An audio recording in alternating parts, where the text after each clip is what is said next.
பண்ணிட்டீங்க? எப்படி நீங்கள் உங்களை ப்ரிப்பேர் பண்ணிக்கிறீங்க அடுத்தடுத்த ப்ராஜெக்ட்ஸ் போல? உண்மையே சொல்லப்போனால் ஓப்பன் டாக் சொல்லணும்னா என்னன்னா ஒன்றுமே பண்ணிக்கல.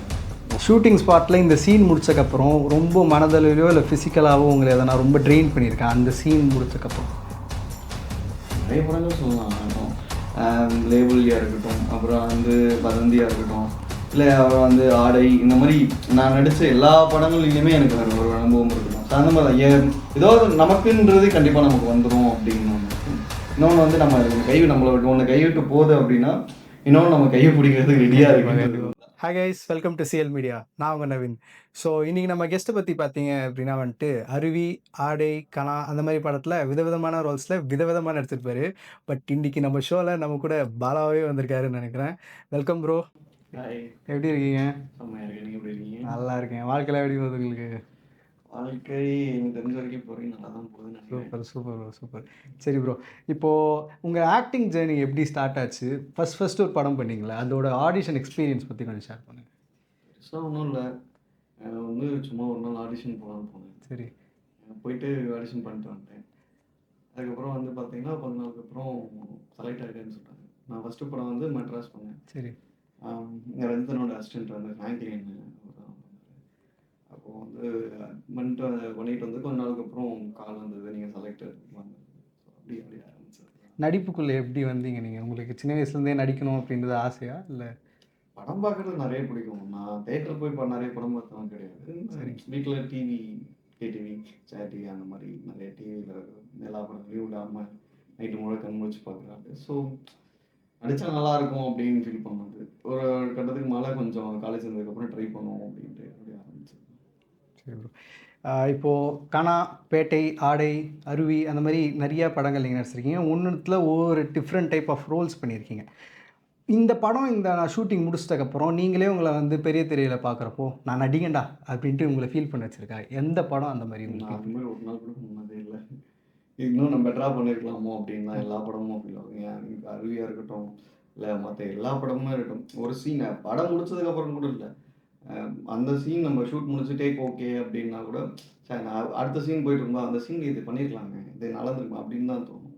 இந்த மாதிரி நமக்கு அந்த கான்ஃபிடென்ட் இன்னும் வந்ததில்லை.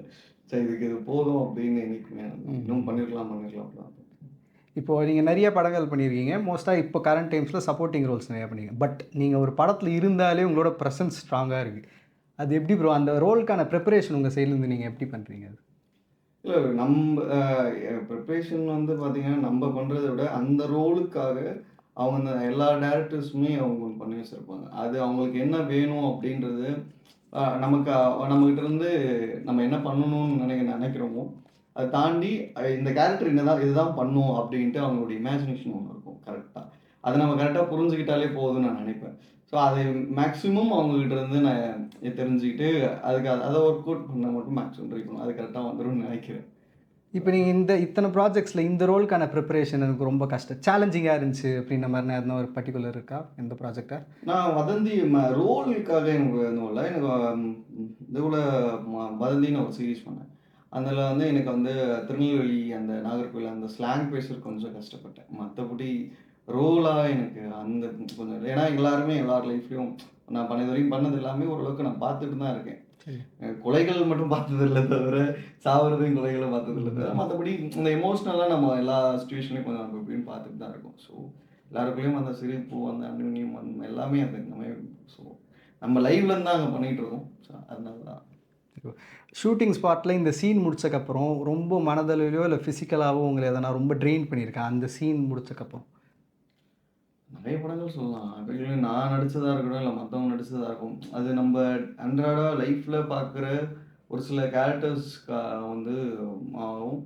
அதே வந்து நம்ம திரையில் பார்க்குற கேரக்டர்ஸ் ஆகட்டும், அது வந்து நம்ம வழிகளை உருவாக்குற கேரக்டர்ஸ் இருக்குல்ல, அது நமக்கு எதனா ஒரு நினைவுகளை உண்டாக்கும். ஃபார் எக்ஸாம்பிள் நம்ம வந்து ஒரு ஜாலியாக ஒரு கேரக்டர் பார்த்துக்கிட்டே இருப்போம். அது வந்து அதுக்குள்ளே வந்து சும்மா சிரிச்சுக்கிட்டே இருக்கும். அது இனினா ஒரு நாள் இல்லை அப்படின்னும் போது நமக்கான வழி இருக்குல்ல, துருன்னு எதனா ஒரு வேலை பார்த்துக்கிட்டே இருப்பான், கூடவே இருக்கும். என்னடா இருந்தாலும் தொல்லையா இருக்கு, இல்லைனாலும் வருத்தமா இருக்கு, அந்த மீட்டர்லேயே இருக்கும். திடீர்னு அவன் இல்லை அப்படின்னும் போது நமக்கு ஒரு வழி இருக்குல்ல, அந்த ஃபீல் கண்டிப்பாக. இப்போ ஷூட்டிங் ஸ்பாட்லேயோ இல்லை நீங்கள் பண்ண ப்ராஜெக்ட்ஸில் most memorable moment, most forgettable moment, இது நான் இதுக்கப்புறம் இந்த மாதிரி இருக்கவே கூடாது, இந்த மாதிரி இன்னும் நிறையா இருந்தால் நல்லா இருக்குமே அப்படின்ற மாதிரி தான். இந்த மாதிரி இருக்கவே கூடாதுன்னு நான் அந்த மாதிரி எதுவும் இல்லை. ஏன்னா எனக்கு எல்லா ஷூட்டிங் ஸ்பாட்டுமே நான் எப்பவுமே என்ஜாய், நான் ஜாலியாக சந்தோஷமாக இருந்தேன். எனக்கு என்னன்னா நிறைய இருக்குது, ஒன்று ரெண்டுலாம் சொல்ல முடியாது. நான் இவருப்பட்டது இருக்குது, நான் இது மாதிரி நிறைய இருக்கணும் அப்படின்ட்டு. ஃபார் எக்ஸாம்பிள் அருவி அந்த கிளைமேக்ஸ் போர்ஷன் ஷூட்டிங்காக இருக்கட்டும், கனால அந்த இது இருக்கட்டும், அப்புறமா வந்து லேபிள் நடித்ததாக இருக்கட்டும், எல்லாமே அது அந்த ஒரு ஒரு இது இருக்குல்ல. இப்போ ஃபார் எக்ஸாம்பிள் லாஸ்ட்டாக நான் லேபிள் பண்ணி முடிக்கும்போது வந்து நான் வந்து எனக்கு உடம்பே போடாது, எனக்குலாம் அந்த ஒரு ஷேப்பான ஃபிசிக் வராதுன்றது வரும்ன்றதே எனக்கு தெரியாது. ஆனால் வந்து என் மேலே நம்பிக்கை வச்ச அருண்ராஜ் அண்ணன் இந்த மாதிரி பண்ணுறா, நீ பண்ணனா நான் உனக்கு தரேன் அப்படின்னு சொல்லி நம்ம போய் பண்ணும்போது அது நம்ம ஸ்க்ரீனில் திட்டுத்தனமாக பார்க்கும்போது இருக்குல்ல, அவங்க பார்க்கும்போது நம்மளும் ஓரமாக நம்மளா அது அப்படின்ற மாதிரி இருக்குல்ல, அந்த அப்போ ஒரு ஹாப்பினஸ் இருக்குல்ல. ஸோ நம்ம வந்து நம்ம எதனா ஒன்று பண்ணால் அதுக்கான இது நமக்கு நல்லா இருக்குது அப்படின்ட்டு. ஸோ அது இன்னும் நிறைய எதிர்பார்க்குறேன். இப்போ வந்து ஃபஸ்ட்டு நீங்கள் இருந்ததுக்கும் இப்போ நல்லாவே வளர்ந்து வந்திருக்கீங்க, உங்கள் வளர்ச்சி உங்களுக்கே நல்லா தெரியும். நீங்கள் உங்களை எப்படி இம்ப்ரூவ் பண்ணிட்டீங்க, எப்படி நீங்கள் உங்களை ப்ரிப்பேர் பண்ணிக்கிறீங்க அடுத்தடுத்த ப்ராஜெக்ட்ஸ்க்குள்ள? உண்மையே சொல்லப்போனால் ஓப்பன் டாக் சொன்னோன்னா என்ன நான் ஒன்றுமே பண்ணிக்கல. ஓப்பன் டாக் என்ன வந்து என்னை சுற்றி இருக்கிற எங்கள் அண்ணன்கள் தான் என்னை ட்ரெயின் பண்ணிகிட்டு இருக்காங்க. இது பண்ணணும், இது பண்ணக்கூடாது, இதெல்லாம் வந்து ஒரு ஒரு படங்கள் நம்ம பண்ணுறதுக்கு முன்னாடியாக இருக்கட்டும், இல்லை பண்ண முடிச்சதுக்கு அப்புறமா இருக்கட்டும், நான் இது ஏன் பண்ணேன், இது ஏன் பண்ணக்கூடாது, இது நீங்கள் பண்ணது தப்பு அப்படின்றது நம்ம க்ளோஸ்டு இருக்காங்கல்ல.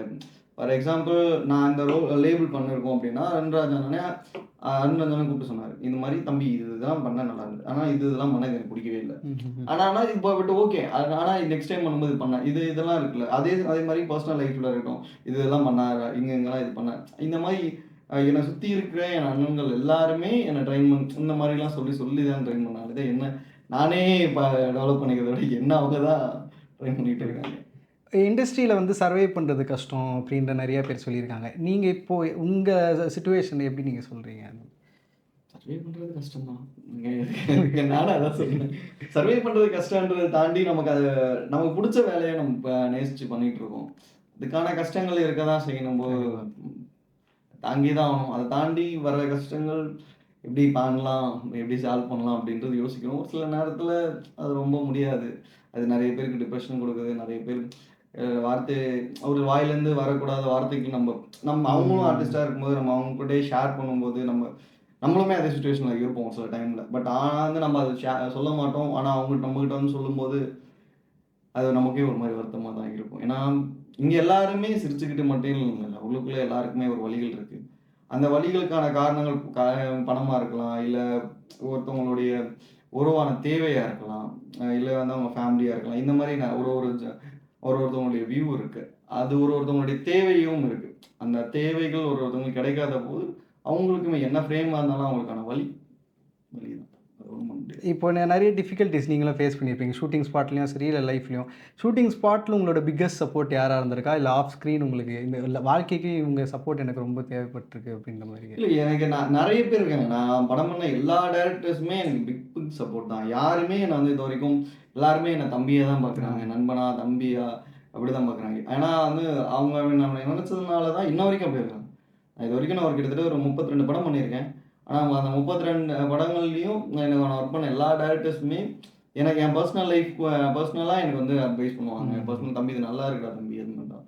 இதை தாண்டி நான் ஒர்க் பண்ணாத நிறைய பேர் எனக்கு இருக்காங்க டேரக்டர்ஸ். அவங்க தம்பி இது பண்ணணும் இல்லை, இந்த படத்தில் இந்த கேரக்டர் இப்போ நீ நடிச்சிட்டு இருக்கும்போது இந்த சீன் நல்லா பண்ணிடுறேன் தம்பி, இந்த சீன் இந்த இடத்துல தானே, அந்த கேர்னஸ் இருக்குல்ல, அவங்களுடைய சப்போர்ட் ஆன் ஸ்க்ரீனாக இருக்கட்டும், ஆஃப் ஸ்க்ரீனாக இருக்கட்டும், அதில் ஷூட்டிங் ஸ்பாட் இருக்கட்டும், இல்லை நார்மல் எல்லா இடத்துலையும் அவங்களுடைய சப்போர்ட் நிறையவே இருக்குது. ரிஜெக்ஷன் பற்றி என்ன ப்ரோ நினைக்கிறீங்க? இப்போ நான் எல்லாருக்கும் எல்லாமே நினச்ச நேரத்தில் அதே மாதிரி நடந்துடாது, எதிர்பார்த்த மாதிரியே நடந்துடாது. நீங்கள் எப்படி வந்துட்டு அதை ஓவர் கம் பண்ணுறீங்க? ரிஜெக்ஷன்னா உங்களை பொறுத்தவரையில் அது எப்படி உங்களுக்கு இமோஷ்னலாக என்ன உங்களுக்கு ஒரு இது இருக்குது, அது எப்படி நீங்கள் ஓவர் கம் பண்ணுறீங்க? உண்மையே சொல்ல போனால் ஸ்டார்டிங் பீரியடில் எனக்கு அதை எப்படி ஓவர் கம் பண்ணுறதுன்னு தெரியல. நானுமே அதை ஃபீல் பண்ணேன். எனக்கு பிகினிங் 2017 நான் ஒரு ப்ராஜெக்ட் ரொம்ப ஆசைப்பட்டு பண்ணேன். அது பைலட் வரைக்கும் பண்ணியிருந்தேன். பட்டு அதுக்கப்புறம் அந்த படம் என்னால் ஒரு சில சிச்சுவேஷன்களால் பண்ண முடியல. நானும் ரொம்ப ட்ரை பண்ணேன். இது எப்படியாவது நம்ம பண்ணிடணும் அப்படின்னு ட்ரை பண்ணேன். பட் நான் பண்ண முடியல. பட் அதுக்கப்புறம் ரிலீஸ் ஆச்சு. நல்லபடியா ரிலீஸ் ஆச்சு. இப்ப அந்த படம் பிளாக் பஸ்டர் ஹிட்டு. ஓகே. அப்புறமா அந்த வருத்தங்கள் இருந்ததே இருந்தது. ஆனா வந்து அதுக்கப்புறம் போக போக என்னாச்சு அப்படின்னா, நான் அந்த படங்கள் பண்ணதுக்கப்புறம் இந்த படம் பண்ணலையே நமக்கு அடுத்து என்ன வரும் அப்படின்னு. ஆனா ஆனா அதை விட எனக்கு பெருசா வந்துருச்சு. தலைவரோட சூப்பர் படம் கிடைச்சது. சூப்பர். ஸோ அப்பதான் யோசிச்சேன். மேபி நான் அது பண்ணியிருந்தேன்னா எனக்கு தலைவரோட படம் கிடைச்சிருக்காதோ அப்படின்னு வந்துச்சு. ஸோ அந்த மாதிரி தான். ஏதோ நமக்குன்றது கண்டிப்பா நமக்கு வந்துரும் அப்படின்னு ஒண்ணு இருக்கு. இன்னொன்னு வந்து நம்ம ஒண்ணு கைவிட்டு போகுது அப்படின்னா, இன்னொன்னு நம்ம கையை பிடிக்கிறதுக்கு ரெடியா இருக்குன்றது தான். அது பொண்ணா இருந்தாலும் சரி, வேலையா இருந்தாலும் சரி. Super super. ரொம்ப சீரியஸா வச்சுக்கோங்கள. Right right. ப்ரோ இப்போ இருக்கிற பாலா ப்ரோ 5 வருஷம் முன்னாடி இருந்தவங்களுக்கும் 5 வருஷம் ஃப்யூச்சரில் இருக்கிறவங்களுக்கும் ஒரு அட்வைஸ் சொல்லணும் அப்படின்னா என்ன நீங்கள் சொல்லுவீங்க? 5 வருஷம் முன்னாடி இருந்ததுக்கு சொல்லியிருந்தா, அப்ப இன்னும் கொஞ்சம் விளையாட்டு கம்மி பண்ணிருக்கலாம். கொஞ்சம் இன்னும் கொஞ்சம் சீரியஸா இருந்திருக்கலாம். ஃபியூச்சர்ல தெரியல. அவ்வளவுதான். Okay bro. இப்போ வந்து நிறைய ப்ராஜெக்ட்ஸ் நீங்கள் பண்ணிட்டு வரீங்க. பட் இந்த ப்ராஜெக்ட் வந்து நான் பண்ணியிருந்தா நல்லா இருந்திருக்கும், நான் இன்னும் நல்லா போர்ட்ரே பண்ணியிருப்பேன் இந்த கேரக்டர் அப்படின்ற மாதிரி எதனா படங்கள் ஃபீல் பண்ணியிருக்கீங்களா? இல்லை, நான் இப்போ வந்து நான் எப்பயுமே அந்த படங்கள் எந்த படங்களையுமே நான் அந்த கண்ணோட்டத்தில் பார்க்கறது கிடையாது. ஒரு படம் பார்க்குறோம் அப்படின்னா அந்த படத்தில் அந்த இயக்குனராக இருக்கட்டும், அந்த ஆர்டிஸ்டாக இருக்கட்டும், அவங்களுடைய பாயிண்ட் ஆஃப் வியூவில் அவங்களுடைய திங்கிங்கில் அதை நமக்கு சப்மிட் பண்ணியிருக்காங்க. அது அவங்க என்ன சொல்ல வராங்க, அவங்க என்ன நமக்கு கொடுக்குறாங்க அப்படின்றது தான் பார்க்கணும். நான் அதை என்ன பண்ணியிருந்தா என்ன பண்ணியிருப்பேன், நான் நினைக்கிற மாதிரி என்ன பண்ணியிருந்தா நான் பண்ணியிருப்பேன். அது அது நம்ம பண்ணிக்கலாமே, நம்ம பண்ணும்போது அதை பண்ணிக்கலாம். அவங்க பண்ணியிருக்கிறத பார்த்துட்டு நம்ம அது வேணால் பார்த்துட்டு அதை என்ஜாய் பண்ணி எல்லாம் அவங்க சொல்கிற எமோஷ்னலை உள்வாங்கிட்டு போகிறது தான் எனக்கு பிடிக்கும். நான் அப்படி தான் பார்ப்பேன். இந்த டேரக்டர் கூட நம்ம ஒரு ப்ராஜெக்ட் பண்ணியே ஆகணும் அப்படின்ற மாதிரி ட்ரீம் டேரக்டர் அந்த மாதிரி யாரும் இருக்காங்க? நிறைய பேர் இருக்காங்க. நான் எல்லாரும் கூடயும் ஒர்க் பண்ணணும்னு ஆசைப்படுவேன். இப்போ வந்து எனக்கு வந்து பெரிய டேரக்டர் இருக்கட்டும், அந்த மாதிரி அதெல்லாம் எதுவுமே இல்லை. எல்லாரு கூடயுமே எனக்கு ஒர்க் பண்ணணும்னு ஆசை தான். நீங்கள் இது வரைக்கும் பண்ண ப்ராஜெக்ட்ஸ் எல்லாத்துலேயும் ஒன்றுத்துல டிஃப்ரெண்ட் ரோல்ஸ் பண்ணியிருக்கீங்க. இந்த மாதிரி ரோல் கொடுத்தா இந்த ஜான்ராவில் நான் படம் பண்ணால் எனக்கு கம்ஃபர்டபுளாக இருக்குது, நான் சூப்பராக பண்ணுவேன் அப்படின்ற கான்ஃபிடன்ஸ் இருக்குது அப்படின்ற மாதிரி? இல்லை, எனக்குமே நான் அந்த மாதிரி ஒரு ஜோனுக்குள்ளே நான் போயிடக்கூடாதுன்றதுல முன்னாடி இருந்தே ஒரு ஹெந்துலாக இருக்கேன். எனக்கு இதுதான் வரும் அப்படின்றதுல நான் எப்பவுமே இல்லை. எனக்கு இவனு வரல அப்படின்னு யாருன்னா சொன்னாங்க அப்படின்னா, நான் இந்த எமோஷனல் நான் கரெக்டாக பண்ண மாட்டேன் அப்படின்னு சொன்னேன். என்ன சொன்னாங்கன்னா, அதுக்கு நான் எனக்கு பெருசாக உறுத்தும். சரி, ஏன் வராது, நாங்கள் பண்ணுவோம் அப்படின்றதுக்காகவே அந்த மாதிரி ஜானர் இருக்கிறதுக்கு நான் கெஞ்சி குத்தாடியாவது வாங்கி பண்ணுவேன்.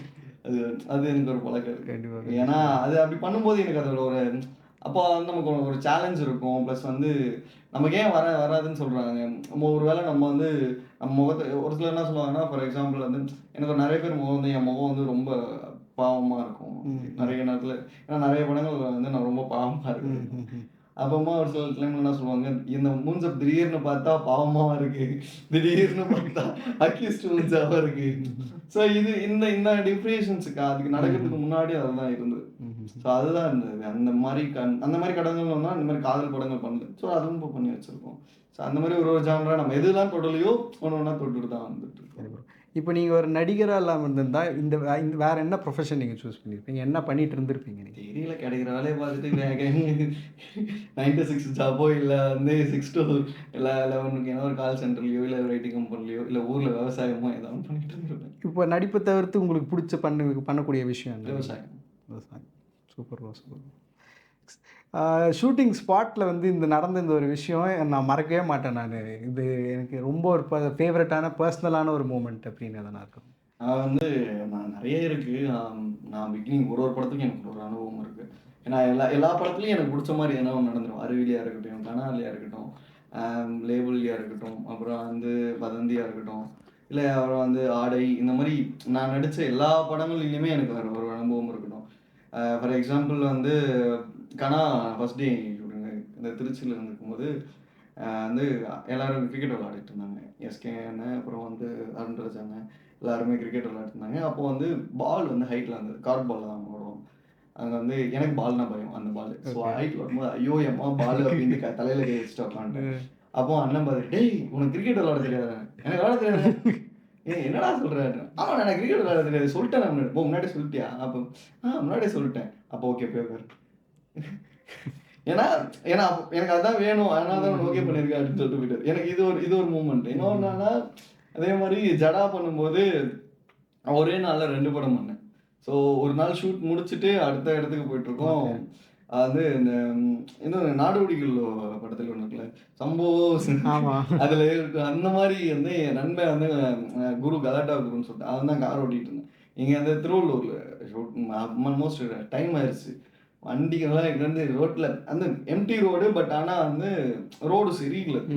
பயங்கரமாக ஓட்டிட்டு போயிட்டு இருக்கான். அந்த அந்த அந்த மூமெண்ட் இருக்குல்ல, கட்ட கட்ட கடன்னு ஆடிட்டு டேய் ஐயா வாய் வாய் பார்த்து போய் வந்து. ஆனால் அது முழுக்குள்ள பயம் இருக்கு. சீட் பெல்ட்லாம் போட்டு 2 பேரும். ஆனால் டைம் ஆயிடுச்சு, எல்லாரும் வந்து வெயிட் பண்ணிட்டு இருக்காங்க அப்படின்னும் போது அந்த பரபரப்பில் போனது. இந்த மாதிரி ஒரு ஒரு படத்துக்கும் இருக்கு. எனக்கு ஒரு ஒரு ஒரு படத்துக்கும் அந்த என்ன சொல்றது, ஃபார் எக்ஸாம்பிள் வதந்தியில் பார்த்தீங்க அப்படின்னா ஒரு கார் ட்ரிஃப்ட் இருக்கும். ஓகே. ஜீப் ட்ரிஃப்ட் ஆமாம் இருக்கிறதுல ஹைட்டில் போயிட்டு ஒரு ஜீப் வந்து ட்ரிஃப்ட் அடிக்கும். சார் வந்து ட்ரிஃப்ட் அடிப்பார். ஸோ அப்போ வந்து நான் காருக்குள்ளே தான் உட்காந்துருக்கேன். ட்ரோன் ஷாட் எல்லாமே இருக்கும். சரி தெரியும்ன்றதுங்க உட்காந்துச்சு. ஆனால் அந்த ட்ரிஃப்ட் அடிக்க போகிறான்னு தெரியும். சரி மிஞ்சி மிஞ்சி போனால் என்ன போவோம், என்னென்ன விழுந்தால் ஒரு என்ன மிஞ்சி மிஞ்சி போனால் ஒரு 2000 2500 இல்லை 2800 அடிக்க கீழே போய்க்கவும் என்ன ஆகும் அப்படின்னா, நான் இந்த பக்கம் மலை இப்படி போனால் அந்த உச்சி வரும். ஸோ நான் கார் இப்படி வந்து இப்படி நின்றோம் அப்படின்னு தான் நான் நினச்சிக்கிட்டு இருந்தேன். ஆனால் எதுக்குன்னு வந்து நேரா வந்து கார் இப்படி நிக்கும்னு எதிர்பார்க்கல. எனக்கு எட்டி பின்னாடி பார்த்தா ஐயோ அம்மா. அந்த மாதிரி ஒரு ஒன்று இருக்கு. அதாவது A1லாம் இதெல்லாம் உச்சக்கட்ட காட்சிகள். நான் வந்து நைட் அதான் எதாவது சொன்னேன்ல, ஜடா ஷூட் முடிச்சுட்டு நைட் ஷூட் முடிச்சுட்டு உட்காந்து செட்டிங்க மீனம்பாக்கம் ஷெட்டில் வந்து வந்தாச்சு. A1 ஷூட்டிங் ஸ்பாட்டுக்கு வந்து காலையில் இன்னும் ஒரு 6 மணிக்கெலாம் வந்துட்டேன். நேராக ஸ்பாட்டுக்கு வந்தாச்சு. அங்கேயே போய் ஃப்ரெஷ்அப் ஆகிட்டு உட்காந்து வந்து ஷார்ட் அடிக்கிறதுக்குன்னு ஒரு 1 hour ஆகும் அப்படின்னு. யார் என்ன பண்ணாங்க, நான் இல்லை எனக்கு ஒரு ட்ரெஸ்ஸு கொஞ்சம் அந்த டஸ்ட்லாம் பண்ணிட்டு வரதுக்கு முன்னாடி ஒரு சேரை போட்டு இப்படி உட்காந்து தூங்கிட்டேன். ஹெட்செட்டை போட்டு அப்படியே தூங்கிட்டேன். நான் கண்ணை மூச்சு பார்க்குறேன், எல்லாம் சவுண்ட் என்னது இது. ஸோ எனக்கு என்னன்னா இதெல்லாம் வந்து ஆனால் அதுக்கப்புறம் நடந்த சம்பவங்கள் நிறைய இருக்குது. இந்த மாதிரி எல்லா இடத்துலையும் ஒரு குட்டியாக எனக்கு எல்லா நாட்களும் எல்லா ஷூட்டிங் ஸ்பாட்லேயும் எனக்கான மெமரபிள் மூமெண்ட்ஸ் நிறைய இருக்குது. அதுதான். ரீசெண்ட் டைம்ஸில் நீங்கள் பார்த்த ஒரு படம் உங்கள் ரொம்ப மனசில் நிற்குது அப்படின்னா எந்த படம் ப்ரோ சொல்லுவீங்க? ரொம்ப பிடிச்சிருந்துச்சு அப்படின்ட்டு. Tourist family. அப்புறமா வந்து நிறைய படங்கள் பார்த்துட்டு எனக்கு நான் இப்போ வர படங்கள் எனக்கு எல்லாமே ஓரளவுக்குன்றோட எல்லாமே கண்டென்ட் ஓரியன்டான படங்கள் இதெல்லாம் பார்க்குறப்போ ரொம்ப. தமிழ் இண்டஸ்ட்ரியில் மேற்கொண்டு இன்னும் இந்த மாதிரி படங்கள் எடுத்தால் நல்லாயிருக்கும் அப்படின்னு எதனா ஒரு சொல்ல முடியும்? ஜாலியாக போனவங்க எல்லாருக்கும் ஒரு இது இருக்குல்ல, இது எல்லாருக்கும் ஒரு ஜானர் பிடிக்கும். எங்களுக்கு அவங்கவுங்க அந்தந்த ஜானரில் படம் பண்ணுறதுக்கு அவங்களுக்கு ரொம்ப பிடிக்கும். அது அவங்க அந்த ஜானரில் அவங்க எடுக்கும்போது அது அழகாக இருக்கும். நமக்கும் அதை தான் பிடிக்கும். நம்ம சைக்கிள் இருந்தோம். நான் ஆடியன்ஸாக நான் இன்னும் பார்க்கும்போது இப்போ வந்து இந்த இந்த மணிரத்னம் சார் படம் பார்க்கணும் அப்படின்னா இப்படி இருக்கும். இதுவே வந்து சங்கர் சார் படம் பார்க்கணும் அப்படி இருக்கும். இதுவே அருண்ராஜன் படம் பார்க்கணும் அப்படி இருக்கும். இதுவே ரஞ்சிதன் படம் பார்க்கணும்னா இந்த ஜானரில் இருக்கும். இந்த மாதிரி ஒருத்தவங்களுடைய இவங்க படம்னா அவங்க இந்த ஜானர் இப்படி இருக்கும் அப்படின்ற ஒன்று. அப்படி வித்தியாசமான வேறுபட்ட கதைக்களங்களை கொண்டு நம்ம படம் பார்க்கும்போது ஜானல் படம் பார்க்கும்போது நமக்கும் ஒரே மாதிரி பார்த்துருந்தா டெய்லி தோசை தின்னா போகிறீங்க. நடிகராக இருக்க இப்போ ஒரு பாலா வந்துட்டு டேரக்டர் ஆகிறதுக்கு ஒரு வாய்ப்பு கிடைச்சா நான் இந்த மாதிரி ஒரு படம் எடுப்பேன் அப்படின்ற மாதிரி அதனால் உங்களுக்கு maybe action and crime. Super. இப்போ வந்து வளர்ந்து வர ஆக்டர்ஸ் நீங்கள் வந்து இப்போ ரொம்ப வளர்ந்து வந்து இப்போ ஒரு நிலைமையில் இருக்கீங்க. இப்போ அப்கமிங் ஆக்டர்ஸ் அண்ட் வந்து ஆஸ்பைரிங் ஆர்டிஸ்ட்க்கு நீங்கள் ஒரு அட்வைஸ் கொடுக்கணும் அப்படின்னு என்ன கொடுப்பீங்க? இல்லை ப்ரோ, இப்போ எல்லாருக்குமே எல்லாமே தெரியும். இப்போ சினிமா ரொம்ப ஓப்பனாக தான் இருக்குது. எல்லாருக்குமே இப்போ எல்லாம் தெரியும். நான் நம்ம எதுவும் சொல்லணும் இல்லை, அவங்க நமக்கு என்ன சொன்னாலும் தான் எடுத்துக்கலாம். ஸோ அவங்களுக்கு எல்லாருக்குமே தெரியும். ஸோ ஏன்னா வந்து முன்னாடி வந்து இருந்த பிளாட்ஃபார்ம் இதோட இப்போ நிறைய பிளாட்ஃபார்ம்ஸ் இருக்குது. எல்லாருக்குமே ஆடிஷன்ஸாக இருக்கட்டும், ஆப்பர்ச்சுனிட்டியாக இருக்கட்டும், எல்லாமே ஓப்பனாக தான் இருக்குது. ஸோ எல்லாருமே சீக்கிரம் மேலே வந்துடலாம் அப்படின்றது. இவ்வளோ நேரம் டைம் ஸ்பெண்ட் பண்ணி நாங்கள் கேட்ட கேள்வி எல்லாத்துக்கும் ரொம்ப அருமையாக பதில் சொன்னீங்க. Thank you bro. மீண்டும் சந்திப்போம். தேங்க்யூ தம்பி. Thank you so much. உங்களுக்கும் உங்கள் டீமுக்கும் வாழ்த்துக்கள். தேங்க்யூ. உங்கள் வியூவர்ஸ் எல்லாருக்கும் and thank you so much. Love you all. Thank you.